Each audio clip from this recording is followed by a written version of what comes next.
Hello, good morning, नमस्कार। आज के लेक्चर में हम जानेंगे क्लोराइड इम्बैलेंस के बारे में, जिसके अंदर हम देखेंगे chloride deficit and chloride axis के बारे में। राइट, मीन्स आपका हाइपोक्लोरेमिया और हाइपर क्लोरेमिया, ये दोनों के बारे में हम देखेंगे। जब आपकी बॉडी में क्लोराइड का इम्बैलेंस होता है तो आपको कौन कौन से साइन एंड सिम्टम होते हैं और इसका कॉजेस क्या है, इसका साइन एंड सिम्टम क्या है, मेडिकल मैनेजमेंट क्या है, नर्सिंग मैनेजमेंट क्या है और डायग्नोस्टिक हम इसको कैसे करेंगे, इसके बारे में आज के लेक्चर में हम जानने वाले हैं। उसके पहले हम देख लेते हैं क्लोराइड इम्बैलेंस आपका क्या होता है और फिर हम देखेंगे क्लोराइड डेफिशिएट के बारे में। राइट, तो क्लोराइड क्या होता है, इसका आपकी बॉडी के अंदर बेसिक क्या फंक्शन होता है, इसका क्या रोल होता है, उसके बारे में हम जान लेते हैं।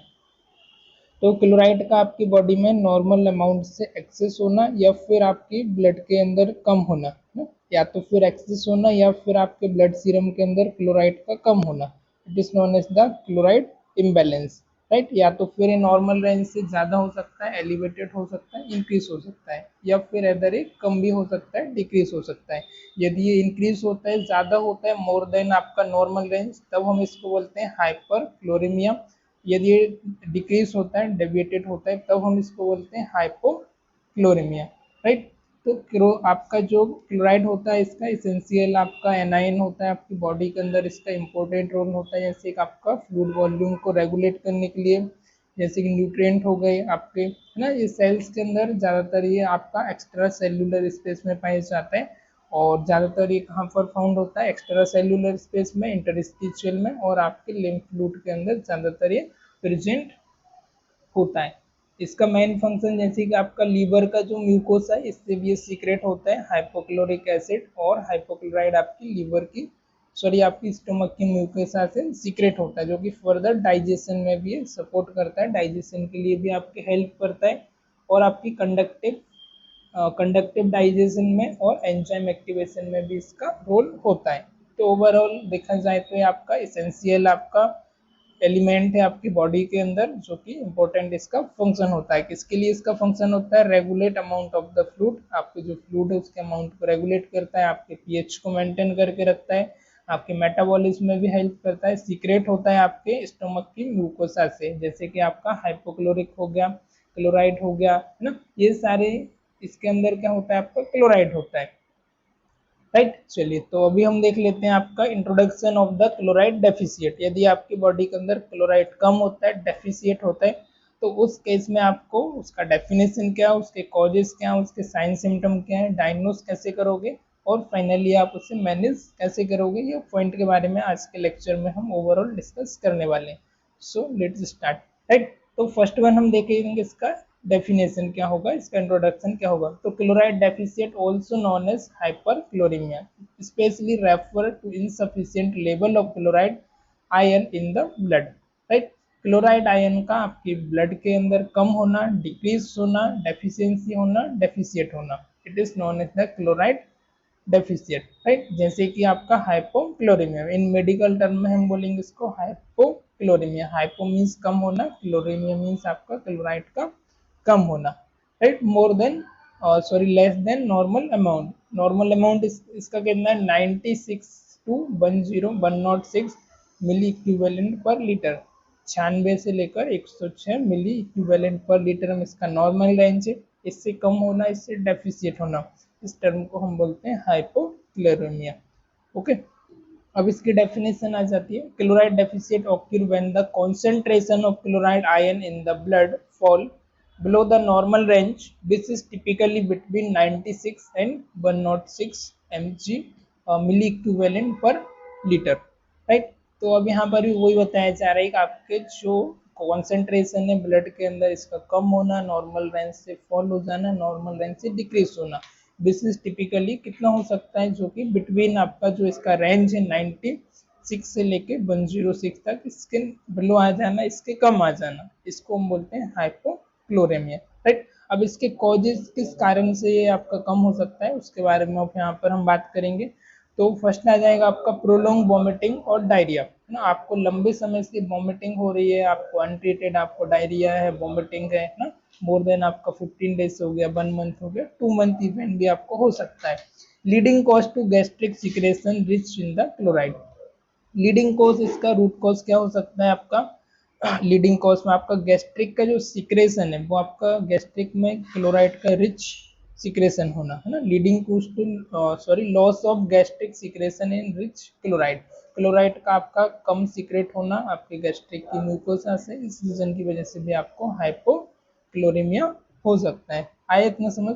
Then kidney disorder, kidney disorder आपको रीनल, कोई भी आपको डिसऑर्डर है, कोई भी आपको रीनल का डिसफंक्शन है ना, क्रॉनिक किडनी डिसीज है, एक्यूट किडनी डिसीज है, ट्यूबुलर डिसफंक्शन है, तो उसके रीजन की वजह से भी आपको हो सकता है। क्यों? क्योंकि आपकी बॉडी से एक्सक्रीट आउट नहीं हो पा रहा यूरिन के थ्रू आपका क्लोराइड, तो वो वापस से एक्यूमुलेट हो रहा है कहाँ पर, आपके वेस्कुलर सिस्टम में, आपके ब्लड में आके एक्यूमुलेट हो रहा है, तो उसका अमाउंट क्या हो रहा है, एक्सेसिव हो रहा है। Kidney disorder such as renal tubular acidosis हो सकता है, इंपेयरिंग क्लोराइड रीअब्जॉर्प्शन, जो क्लोराइड उसका रीअब्जॉर्ब नहीं कर पा रहा है वापस से, उस रीजन से भी आपको हो सकता है। ओके, या फिर आप ये भी कह सकते हैं कि आपने जीआई ट्रैक से क्लोराइड सप्लीमेंट वगैरह लिए, फ्रूट जूस लिए जिनमें कंटेंट था क्लोराइड का, और उसका एब्जॉर्ब प्रॉपर तरीके से नहीं हो पा रहा आपकी जीआई ट्रैक में, स्पेशली आपकी लार्ज इंटेस्टाइन में, सो दैट उस रीजन से भी आपको हो सकता है। नाउ सर्टेन मेडिकेशन, कुछ मेडिकेशन आती है जैसे कि आपका डायूरेटिक हो गया, डायूरेटिक वो मेडिसिन होती है जो आपकी यूरिन आउटपुट की वॉल्यूम को, मात्रा को इंक्रीज करती है, जैसे कि एग्जांपल के लिए frusemide Lasix injection brand name से आपके हॉस्पिटल सेटअप में यूज होता है, which can cause excessive loss of chloride through the urine. ये क्या करती है, आपके यूरिन के थ्रू एक्सेसिव जो अमाउंट है आपका क्लोराइड को, उसको लॉस कर देती है, राइट। तो इसकी वजह से भी आपकी बॉडीज में क्या होगा, कम हो जाएगा, ये रीजन भी एक इसका हो सकता है। देन आ जाएगा आपका एक्सेसिव स्वेटिंग, एक्सेसिव आपको स्वेटिंग होना किस पार्टिकुलर कब होना, जब आप फिजिकल एक्टिविटी कर रहे हो और आप हॉट क्लाइमेट में हो, वेदर वार्म में हो, स्पेशली समर के सीजन में ना एक्टिविटी कर रहे हो, वॉकिंग रनिंग जिम वगैरह कर रहे हो, तो उस दौरान भी आपको एक्सेसिव स्वेटिंग की वजह से भी आपकी बॉडी से क्लोराइड का लॉस हो सकता है। Then metabolic alkalosis, metabolic alkalosis की वजह से आपको हो सकता है where there is excess bicarbonate ion relative to chloride ion in the blood। यहाँ पर क्या हो रहा है आपका excess of bicarbonate ion relative to chloride ion in the blood, यहाँ पर बाइकार्बोनेट आयन ज्यादा हो रहे हैं एज कंपेरिजन टू आपका क्लोराइड आयन, तो इसकी वजह से भी आपको हाइपोक्लोरेमिया या क्लोराइड डेफिशिएट हो सकता है।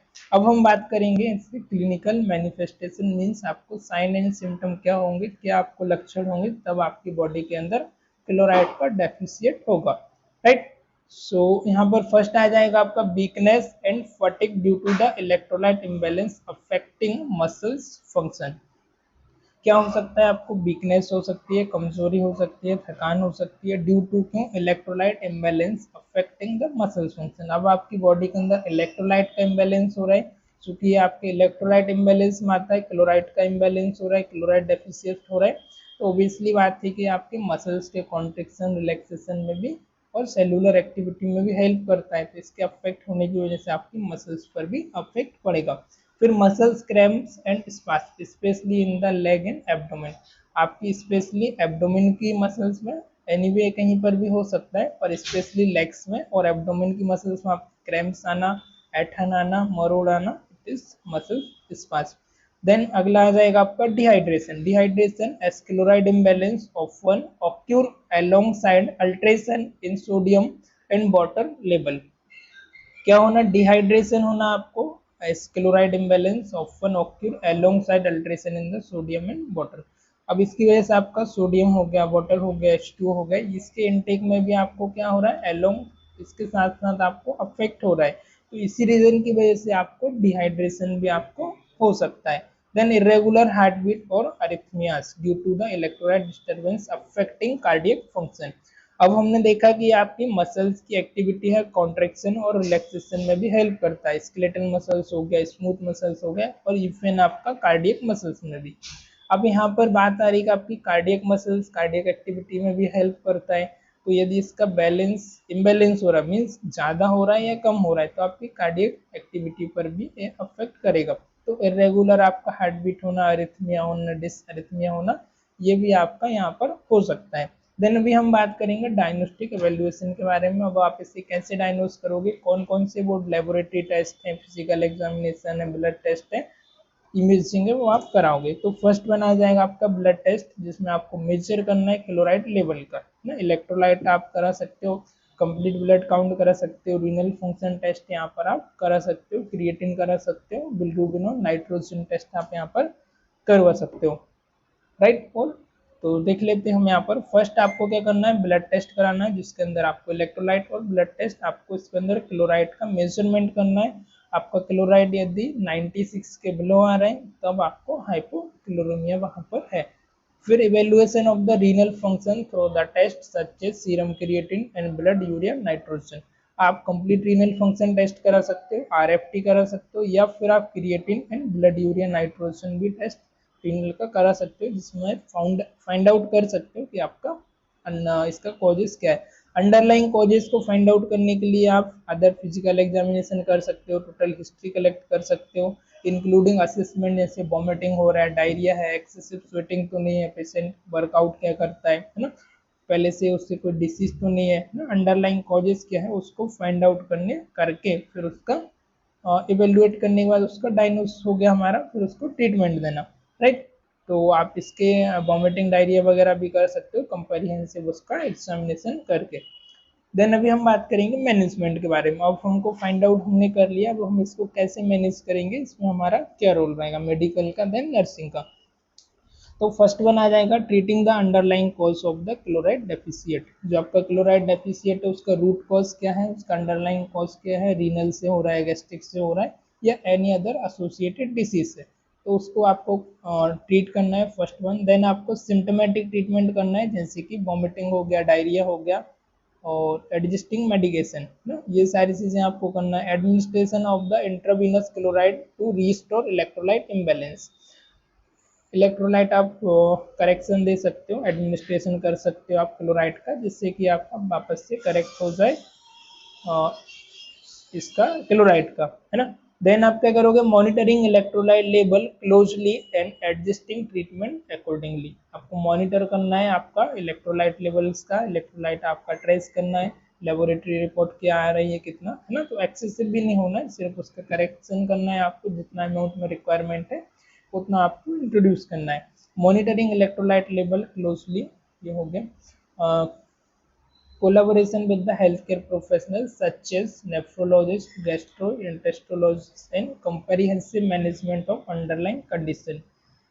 कोलैब कर सकते हो आप हेल्थ केयर प्रोफेशनल से, जैसे कि नेफ्रोलॉजिस्ट हैं, गेस्ट्रोलॉजिस्ट हैं, तो वो आपको इसके बारे में बता सकते हैं कि भाई कौन कौन सा इसमें हमको और मेडिसिन से वो प्रेफर कर सकते हैं, राइट। तो फर्स्ट वन आप करोगे सिम्टोमेटिक ट्रीटमेंट करोगे, आपको करेक्शन करना है आपको क्लोराइड का, और आपका रूट कॉज क्या है, अंडरलाइंग कॉजेस क्या है, उसको भी आपको यहाँ पर ट्रीटमेंट करना है। तो इस तरीके से आप यहाँ पर ट्रीटमेंट प्लान कर सकते हो, okay. Then we are talk about nursing management. अभी आप ऐसे नर्स का यहाँ पर क्या रोल होगा, कैसे नर्स इसको मैनेज करेगी। तो फर्स्ट आ जाएगा monitor intake and output of the fluid. 24 hour का आपको फ्लूइड को मॉनिटर करना है, इनटेक आउटपुट कितने हुआ, पेशेंट आपका पॉजिटिव में है, नेगेटिव में है, या न्यूट्रल में आ रहा है, वो आपको इनटेक आउटपुट क्लोजली ऑब्जर्व करना है, मॉनिटर करना है। Include assessing sign of dehydration. Sign of आपको डिहाइड्रेशन तो नहीं है, डिहाइड्रेशन के क्या क्या साइन होते हैं, ड्राई लिप्स हो गया, ड्राई माउथ हो गया, है ना। तो ये सारी स्किन की टर्गोसिटी, ये सारी चीजें आपको चेक करना है। Regular assessment of vital sign को आपको असिस्ट करना है एज पर पेशेंट की condition, 4 hour 2 hour whatever as per physician order. Include heart rate and blood pressure, include heart rate और ब्लड प्रेशर भी आपको मेजर करना है, क्लोजली मॉनिटर करना है। Educating patient on dietary measure to maintain electrolyte balance, such as consuming food rich in the chloride, example table salt, right. जैसे कि आप ऐसे पेशेंट को आपको एजुकेशन करना है, हेल्थ एजुकेशन देना है, ऐसे डाइटरी सप्लीमेंट लेना है जिसमें आपका इलेक्ट्रोलाइट का बैलेंस ज़्यादा हो, इलेक्ट्रोलाइट का रिच इन कंटेंट हो, कंज्यूम करना है ऐसे फूड को, एग्जाम्पल के लिए क्लोराइड और टेबल सोल्ट, राइट। ये चीज़ें आपको लेने के लिए बोलना है। Provide emotional support and education to the patient and their families regarding the importance of adherence to treatment plan and regular follow-up care। Family को और पेशेंट को आपको एजुकेट करना है, उसको सपोर्ट करना है, इमोशनल साइकोलॉजिकल सपोर्ट देना है पेशेंट को, ताकि वो प्रॉपर तरीके से मेडिसिन लेता रहे, प्रॉपर तरीके से आपको फॉलो अप और केयर के लिए आता रहे। और यही सब आपका एसएनआरस यहाँ पर रोल होगा। क्लोजली वाइटल मॉनिटर करना है, इनटेक आउटपुट मॉनिटर करना है, और आपको असेस करना है आपका इलेक्ट्रोलाइट इम्बैलेंस को, और जो भी सिम्टोमेटिक ट्रीटमेंट है सिम्टम को असेस करना है, डिहाइड्रेशन को ऑब्जर्व करना है, और पेशेंट को हेल्थ एजुकेशन देना है, और पेशेंट की फैमिली को और पेशेंट को भी आपको सपोर्ट करना है साइकोलॉजिकल और इमोशनल, राइट। चलिए तो एक बार हम इसको रिव्यू कर लेते हैं। आज के लेक्चर में हमने क्या क्या देखा। फर्स्ट वन हमने देखा है क्लोराइड का इम्बैलेंस क्या होता है, देन इसका आपकी बॉडी के अंदर क्या रोल होता है, आपका नॉर्मल अमाउंट से एक्सेस होना या फिर ज़्यादा होना, इसको हम बोलते हैं क्लोराइड इम्बैलेंस। यदि ज़्यादा हो जाता है तो हम इसको बोलते हैं हाइपर क्लोरेमिया, कम हो जाता है तो हम इसको बोलते हैं हाइपोक्लोरेमिया, राइट। नॉर्मल रेंज से कम होना, नॉर्मल रेंज इसका क्या है 96 से लेकर के 106 मिली इक्विवेलेंट पर लीटर। अब इसके बाद हमने कॉजेस देखा किस रीजन की वजह से हो रहा है। प्रोलोंग आपको डायरिया है, गैस्ट्रिक आपको गैस्ट्रिक सीक्रेशन में आपका कम हो रहा है, इसकी वजह से भी आपको हो सकता है, वोमिटिंग की वजह से हो सकता है, कोई आप किडनी डिसीज है उसकी वजह से हो सकता है, आपको जीआई ट्रैक का कोई डिसीज है स्पेशली लार्ज इंटेस्टाइन का उसकी वजह से हो सकता है, कोई डायूरेटिक मेडिसिन चल रहा है उसके लेने की वजह से भी आपको इवेंट हो सकता है, और आपको एक्सेसिव स्वेटिंग है, पार्टिकुलर आपको इंटेंस फिजिकल एक्टिविटी कर रहे हो आप हॉट क्लाइमेट में, उसकी वजह से आपको हो सकता है। देन क्लिनिकल मैनिफेस्टेशन में हमने देखा था वीकनेस होना, फटिग होना, मसल्स क्रैम्प्स होना, मसल्स स्पास्म होना स्पेशली लेग्स में और आपके एब्डोमेन में, डिहाइड्रेशन होना, इरेगुलर हार्ट बीट होना, इरेगुलर आपका हार्ट रेट होना, ओके। और डायग्नोस्टिक में आप इसको इलेक्ट्रोलाइट टेस्ट करा सकते हो, कंप्लीट ब्लड काउंट करा सकते हो, रीनल फंक्शन टेस्ट आप यहाँ पर करा सकते हो, बिलरूबिन यूरिया नाइट्रोजन टेस्ट भी आप करा सकते हो, और कंप्लीट आपको असेसमेंट करना है फिजिकल एग्जामिनेशन और observation, right. Medical management underline cause को ट्रीट करना है, सिम्टोमेटिक ट्रीटमेंट करना है, और आपको इलेक्ट्रोलाइट इम्बैलेंस करना है, आईवी फ्लूइड आपको इंट्रोड्यूस करना है, इलेक्ट्रोलाइट करेक्शन करना है, ओके। चलिए आज के लेक्चर में फिलहाल इतनी, मिलते हैं किसी और लेक्चर में, तब तक के लिए बाय बाय, हेल्दी रहिए, स्वस्थ रहिए, मस्त रहिए।